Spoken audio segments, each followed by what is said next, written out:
और राधे राधे, कैसे हैं आप लोग। मैं आशा करती हूँ आप लोग अच्छे होंगे। मित्रों, इस वीडियो के माध्यम से हम बात करेंगे कि भगवान विष्णु कहते हैं कि कौन सी स्त्री के भाग्य में पुत्र नहीं होता है। और माता लक्ष्मी क्षीर सागर में भगवान विष्णु के पैर दबा रही थी। पैर दबाते हुए माता लक्ष्मी ने भगवान विष्णु से कहा कि हे प्रभु, आज मेरे मन में 3 प्रश्न उठ रहे हैं। 3 प्रश्नों का उत्तर आप मुझे देकर संतुष्ट करेंगे तो मेरे मन को बहुत ही शांति मिलेगी। भगवान विष्णु कहते हैं कि हे देवी, जो भी प्रश्न है तुम निसंकोच होकर पूछो। तुम्हारे जो भी प्रश्न है तुम निसंकोच होकर पूछो, शंका का निवारण अवश्य ही करूंगा।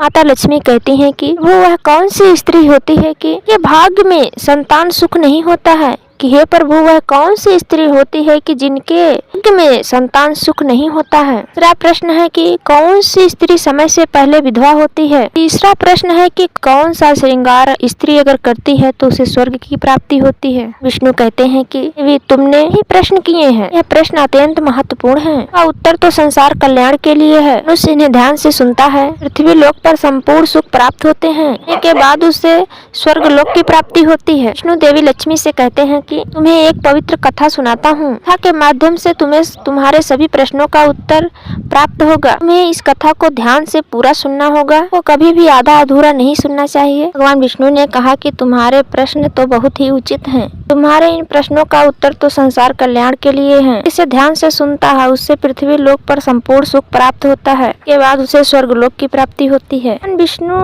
देवी लक्ष्मी से कहते हैं कि हे देवी, मैं तुम्हें एक अत्यंत पवित्र कथा सुनाता हूँ। तो सुनने से तुम्हें तुम्हारे सभी प्रश्नों का उत्तर प्राप्त होगा। इस कथा को पूरा ध्यान से सुनना होगा, अभी भी आधा अधूरा नहीं सुनना चाहिए। कथा में समस्त समाज का कल्याण छुपा है। तब माता लक्ष्मी भगवान विष्णु से कहने लगी कि हे प्रभु, मैं आपको वचन देती हूँ कि मैं इस कथा को पूरा जरूर सुनूंगी। इस कथा को आरम्भ करें। सभी से एक विनती है कि इस कथा को पूरा जरूर सुने, अधूरा सुनना पाप माना जाता है। तो आरम्भ करते हैं। विष्णु कहते हैं, हे देवी, एक समय की बात है, एक छोटा सा नगर था कि हे देवी, मध्य देश में एक छोटा सा नगर था। उस नगर में एक सेठ रहता था के 2 पुत्र थे और सेठ के दोनों बेटों का विवाह भी हो चुका था। उस सेठ के घर में किसी भी चीज की कोई कमी नहीं थी।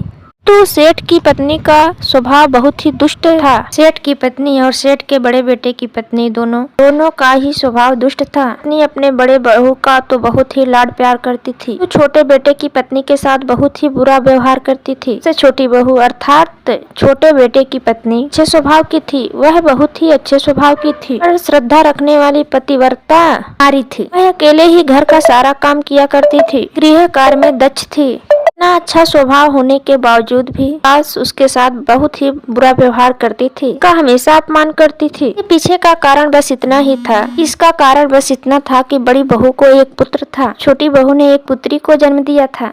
को जन्म देने के पश्चात सेठ की पत्नी अपनी छोटी बहू पर ताना मारा करती थी, लेकिन वह बेचारी कर भी क्या सकती थी। भाग्य में लिखा होता है, उसके साथ वही होता है। भगवान श्री हरि विष्णु कहते हैं कि छोटी बहू की कहानी सुनाता हूँ, तुम्हें पहले प्रश्न का उत्तर प्राप्त हो जाएगा। कौन सी स्त्री को पुत्र प्राप्ति नहीं होता है। जो पत्नी थी वह पहले से ही दुष्ट और कुटिल स्वभाव की थी, इससे उसकी सास भी परेशान थी। पत्नी अपनी छोटी बहू को सबसे ज्यादा दुख देती थी। बहू का नाम था सुकन्या। को सताने में उसकी सास को बहुत ही आनंद आता था। बेचारी रोज सुबह ब्रह्म मुहूर्त में जागकर घर का काम करती थी। दिन भर काम करने के बाद केवल रात्रि को ही सोने को मिलता था। होने के बावजूद भी सेठ की पत्नी अपनी छोटी बहू से द्वेष करती थी। अगर झाड़ू लगाती थी उसकी सास आकर उसे ताना मारा करती थी, जान नहीं है क्या, जल्दी जल्दी झाड़ू लगा, मंदिर जा रही हूँ, आने तक तुम भोजन बनाकर तैयार रखना, आते ही मैं उस भोजन को ग्रहण करूंगी। सुन, अन्न का एक दाना भी बर्बाद ना होने पाए। बेचारी सुकन्या चुपचाप अपने सास का अत्याचार सहती और अपनी सास की हर आज्ञा का विनम्रता से पालन करती थी। वो खाना बनाती।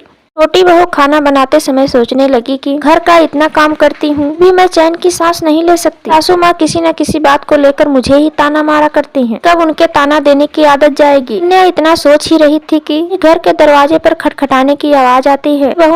छोटी बहू ने सोचा कि अभी तो भोजन तैयार ही नहीं हुआ है, मेरी सासू माँ आज जल्दी ही लौट आई है, वह फिर से ताना मारेंगी। कन्या ने दरवाजा खोला। उसने देखा कि द्वार पर सन्यासी खड़ा हुआ है। सन्यासी सुकन्या से कहने लगा कि सदा सुहागिन रहो, इस सन्यासी के लिए कुछ भोजन का दान करो। यह पुत्री मुझे बड़ी ही। सुकन्या ने सोचा कि इस सन्यासी को भोजन करा दूं में मेरी सास आ गई तो ये तो खैर नहीं। देर तक विचार करने के बाद ने सोचा कि यदि सासू माँ के ताने की डर से अगर मैं इस सन्यासी को भोजन नहीं कराऊंगी तो वहाँ पाप लगेगा, सारा पुण्य नष्ट हो जाएगा। सोचकर सुकन्या ने उस सन्यासी को घर के अंदर बुलाया। ही धर्म का पालन करते हुए सन्यासी को भोजन कराने लगी। में ही उसकी सास घर आ पहुंची। इसी के साथ मित्रों आज का यह वीडियो समाप्त होता है। अगर वीडियो पसंद आई हो तो लाइक करें, कमेंट करें, शेयर करें और हमारे धन वृद्धि चैनल को सब्सक्राइब जरूर करें।